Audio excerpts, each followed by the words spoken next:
মৰমৰ ছাত্ৰ-ছাত্ৰীসকল, আজি আমি আলোচনা কৰিম বহুপদ ৰাশিৰ শূন্য। আচ্ছা, এই বহুপদ ৰাশিৰ শূন্য আলোচনা কৰাৰ আগতে আমি কিছুমান উদাহৰণ চাওঁ দিয়াচোন।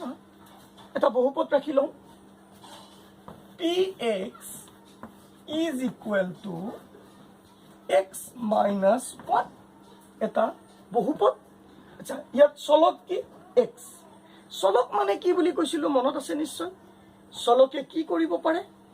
যিকোনো মান বহন কৰিব পাৰে, যিকোনো বাস্তৱ মান বহন কৰিব পাৰে। অৰ্থাৎ এই এক্সটোৱেও যিকোনো মান বহন কৰিব পাৰে। এক্সৰ সলনি আমি কি দিব পাৰোঁ? এক্সৰ সলনি আমি কি দিব পাৰোঁ? শূন্য দিব পাৰোঁ। কি দিছোঁ? শূন্য দিছোঁ। তেতিয়াহ'লে আমাৰ উত্তৰটো কি হ'ব? এক্সৰ সলনি শূন্য দিলোঁ, -1। ৰিজাল্ট কি পালোঁ আমি? -1 পালোঁ। তাৰমানে এক্স ইজুকেল টু শূন্য হ'লে এই বহুপদ ৰাশিটোৰ মান কি হয়? -1। আৰু এক্সৰ মান 1 হ'ব পাৰে। 1 হ'লে কি হয়? চোৱা, x equal to 1 -1 1 is equal to 0। কি হ'ল? এক্স ইজুকেল টু 1 হ'লে px গোটেই x -1ৰ মানটো কি হৈ যায়? শূন্য হৈ যায়। x ইজুকেল টু কি ল'ব পাৰি? -1 ল'ব পাৰি। x ইজুকেল টু কি ল'ব পাৰি? -1 ল'ব পাৰি। ইয়াৰ অৰ্থটো কি? এই এক্সৰ ঠাইত মই কি লিখিছোঁ? -1 লিখিছোঁ। তেনেহ'লে এই এক্সৰ ঠাইতো মই কি লিখিম? -1 লিখিম। -1 দুয়োটা যদি লগ লগাই দিওঁ কি হয়? -2। তাৰ মানে কি দেখা পালোঁ? যে এক্সটোৱে যিকোনো মান ল'ব পাৰে। এবাৰ 0 ল'লে, এবাৰ 1 ল'লে, এবাৰ -1 ল'লে, 2 লৈ চাব পৰা, 3 লৈ চাব পৰা, 5 লৈ চাব পৰা, হাফ লৈ চাব পৰা, যি মন তাকে ল'ব পৰা। বুজি পাইছা নহয়? এই মানটোৰ কাৰণে গোটেই বহুপদ ৰাশিটো px is equal to x -1 তাৰ মানটো কি হয় আমি তাক চাব পাৰোঁ। এতিয়া কথা হ'ল, আমি কি উলিয়াব লাগে? বহুপদ ৰাশিৰ শূন্য। বহুপদ ৰাশিৰ শূন্যটো কি, তাৰ মানে কি চাব লাগে। এতিয়া চোৱা, আমি এইকেইটাত আমি এক্সৰ মান কেইটা দিছোঁ? 1 2 3, এবাৰ 0 দিছোঁ, এবাৰ 1 দিছোঁ, এবাৰ -1 দিছোঁ। এতিয়া তোমালোকে এটা কথা লক্ষ্য কৰাচোন, এক্সৰ মান কি দিয়াত আমাৰ px x -1 এই বহুপদটোৰ মানটো শূন্য হৈছে? কোৱাচোন, কি দিয়াত? নিশ্চয় 1 দিওঁতে এই বহুপদটোৰ মানটো কি হৈছে? শূন্য হৈছে। তেতিয়াহ'লে এইটো চোৱা তোমালোকে,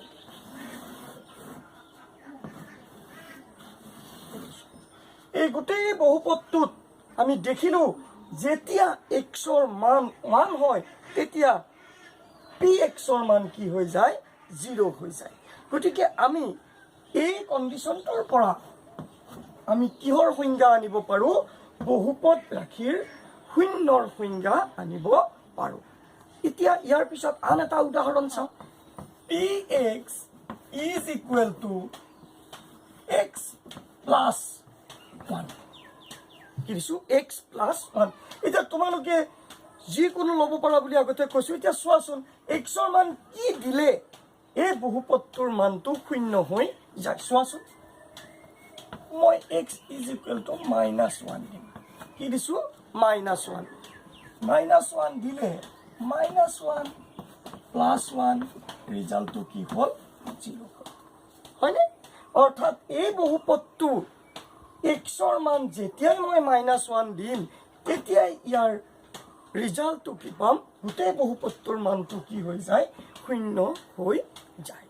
আৰু এটা চোৱা, px is equal to ধৰা হ'ল তোমাৰ 3x -1। 3x -1 তোমালোকে দি চাবা। এবাৰ 0 দি চাব পাৰা, 1 দি চাব পাৰা, 2 দি চাব পাৰা। মই তোমালোকে নিজে কৰিবা বুলি সেইখিনি এৰি দিছোঁ। দি মই পোনপটীয়াকৈ এক্সৰ মানটো কিমান দিম? এটা মান দিম, যিটো মানৰ কাৰণে গোটেই বহুপদ ৰাশিটোৰ মানটো শূন্য হৈ যাব। চোৱা, ইয়াত 3 পূৰণ হৈ আছে।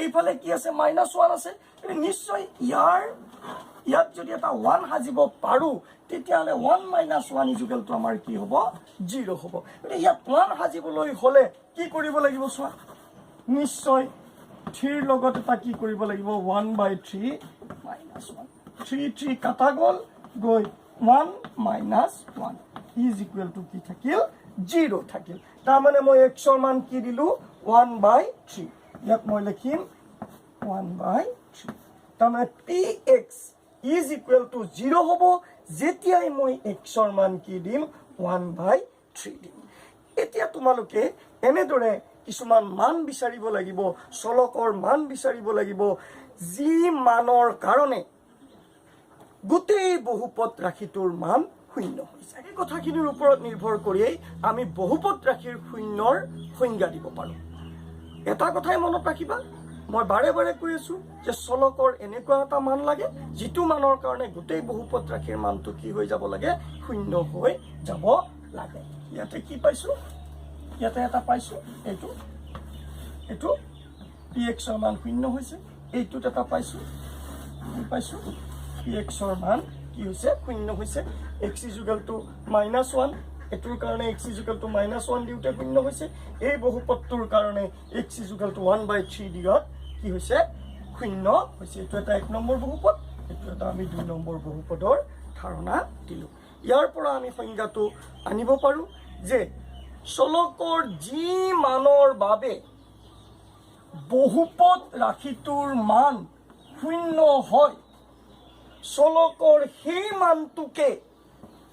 মানটোকে বহুপদ ৰাশিটোৰ শূন্য বুলি কোৱা হয় তেনেহলে px is equal to x plus 1 এই বহুপদটোৰ শূন্য কি বুলি ক'লে আমি কি বুলি কম নিশ্চয় কম এই বহুপদটোৰ শূন্য হল -1 কাৰণ -1 দিয়াৰ কাৰণেহে ইয়াৰ মানটো কি হৈছে শূন্য হৈছে ঠিক তেনেদৰে এই 2 number বহুপদটোত px is equal to 3x - 1 এই বহুপদটোৰ শূন্য কি বুলি কম নিশ্চয় কম 1/3 কাৰণ এই 1/3 দিয়াতহে এই বহুপদ ৰাশিটোৰ মান কি হৈছে শূন্য হৈছে নিশ্চয় বুজি পাইছা তেতিয়াহলে মই যদি কওঁ কোনো এটা বহুপদ ৰাশিৰ শূন্য যদি c হয় ধৰি লৈছো কি c হয় তেনেদৰে আমি px এটা বহুপদ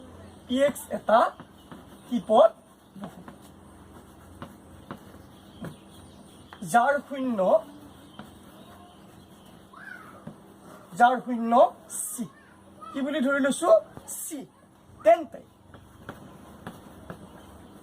তেন্তে মই কি পাম x ৰ হলনি কি বহুৱাইছো c বহুৱাইছো অৰ্থাৎ c বহুৱালো x ৰ হলনি c বহুৱাইছো pc is equal two কিমান হ'ব যদি শূন্য হয় তেতিয়াহলে এই ইয়াত যদি মই শূন্য সেই মানটো বহুৱাই দিওঁ গোটেই বহুপদটোৰ মান কি হ'ব লাগিব শূন্য হ'ব লাগিব এইটো এটা আমাৰ টকা বুলি আমি লিখি থব পাৰো কি বুলি কৈছো px এটা বহুপদ যাৰ শূন্য c তেন্তে pc ইজ ইকুৱেল টু 0 হ'ব pc ইজ ইকুৱেল টু কি হ'ব 0 হ'ব আমি ইমান সময় আলোচনা কৰি থকা বহুপদ বিলাক কি বহুপদ তোমালোকে মন কৰিছানে আটাইকেইটাই ৰৈখিক বহুপদ পালো x - 1 কি পালো ইয়াৰ শূন্য কি পালো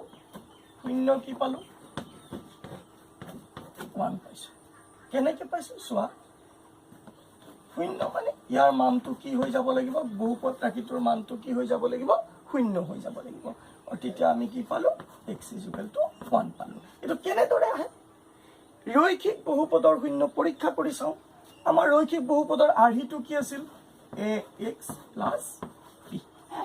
ax + b এই বহুপদটোৰ মানটো কি হৈ যাব লাগিব নিশ্চয় শূন্য হৈ যাব লাগিব তেতিয়াহলে তোমাৰ x ৰ মান কি হ'ব চোৱাচোন ax is equal to b to হিফালে গলে কি হ'ব -b এতেকে x is equal to কি হ'ব -b এটো ইয়াৰ লগত পূৰণ হৈ আছে হিফালে গলে কি হ'ব a হ'ব অৰ্থাৎ x ইকুৱেল টু কি পালো মাইনাছ b বাই a এইটো তোমালোকে মনত ৰাখিবা এইটো ৰৈখিক বহুপদৰ বাবে আমি শূন্য নিৰ্ণয় কৰিব পাৰো এনেদৰে যদি তোমাক পোনপটীয়াকে কয় যিকোনো এটা ৰৈখিক বহুপদ দিয়ে যে এই বহুপদটোৰ শূন্য কিমান তেতিয়া তোমালোকে কবা মাইনাছ b বাই a অৰ্থাৎ সেই বহুপদটোত এৰ মান কি আছে বহুৱাই দিবা আৰু বিৰ মান কি আছে বহুৱাই দিবা আগত কি চিন দিবা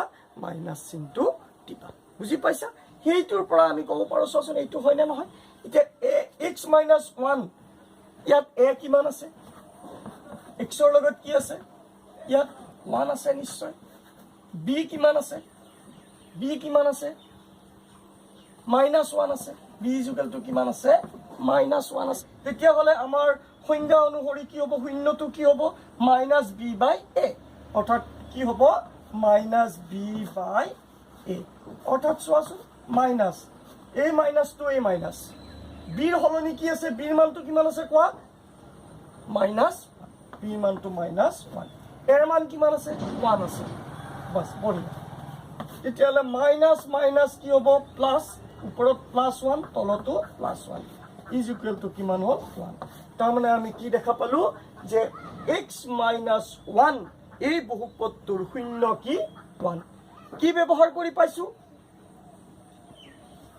এই সূত্ৰটো ব্যৱহাৰ কৰি আমি দেখিলো যে ৰৈখিক বহুপদৰ শূন্যটো সহগৰ সম্পৰ্কৰ দ্বাৰা আমি নিৰ্ণয় কৰিব পাৰো সেইটো হ'ল -b by a -b by a equal to 1 আৰু আমি পোনপটীয়াকেও দেখা পাইছো যে x - 1ৰ শূন্য কিমান হয় 1 হয় তেতিয়াহ'লে দুয়োটা তুলনা কৰি আমি কি দেখা পালো যে এই সূত্ৰটোৱে আমাৰ এই কথাখিনি কি কৰে প্ৰতিপন্ন কৰে যে তোমালোকে কি দেখিলা ৰৈখিক বহুপদৰ শূন্য কেনেদৰে নিৰ্ণয় কৰিব পাৰো সেইটো তোমালোকে পালা এবাৰ আমি চাম দ্বিঘাত বহুপদ চাই লওঁ px is equal to x² - 1 এইটো এটা কি দ্বিঘাত বহুপদ এতিয়া তোমালোকে চোৱাচোন ইয়াত কি দিলে শূন্য হয় তোমালোকে চাবা p is equal to 1 দিলে কি হ'ব 1² - 1 1² মানে 1 is equal to 0 অৰ্থাৎ x is equal to কি দিলো মই 1 দিওতে x is equal to 1 দিয়াৰ কাৰণে px ৰ মানটো কি হৈ গল 0 হৈ গল তেতিয়াহলে কি বুলি কম 1ক কি বুলি কম px ৰ এটা শূন্য বুলি কম 1ক px ৰ এটা কি বুলি কম শূন্য বুলি কম এতিয়া চোৱাচোন আৰু এটা মান দিব পাৰি x is equal to যদি মই -1 দিওঁ চোৱা p - 1 is equal to -1² 1 x² মানে কি -1² কাৰণ x হলনি কি দিছো -1 দিছো আৰু -1 -1ক যদি মই বৰ্গ কৰো তেতিয়া হলে কি হয় হি +1 হয় আৰু -1 is equal to কি হ'ব 0 হ'ব তেতিয়া হলে কি দেখা পালো x is equal to -1 বহুৱালে কি হয় px is equal to কি হয় 0 হয় অৰ্থাৎ কি বুলি ক'ব পাৰিম যে -1 কি হয় px ৰ এটা শূন্য হয় অৰ্থাৎ শূন্য কেইটা পালো আমি দুটা পালো কি কি 1 আৰু -1 1 পালো আৰু -1 পালো তেনেহলে তোমালোকে কি দেখিলা বহুপদ ৰাশিৰ শূন্য এটা হ'ব পাৰে এটাতকৈ বেছি হ'বও পাৰে আমি প্ৰথম অৱস্থাত যিবিলাক ৰৈখিক বহুপদ লৈছিলো সেইবিলাকত শূন্য কেইটা পাইছিলো এটা পাইছিলো এইবাৰ যেতিয়া দ্বিঘাত বহুপদ ললো তেতিয়া শূন্য কেইটা পালো দুটা পালো তেনেদৰে ত্ৰিঘাত বহুপদ ললে শূন্য কেইটা পাবা তিনিটা পাবা বা কমো পাব পাৰি সেই বিষয়ে পিছত গম পাবা এতিয়া আমি গম পালো যে কোনো এটা বহুপদ ৰাশিৰ শূন্য এটাতকৈ বেছি হ'বও পাৰে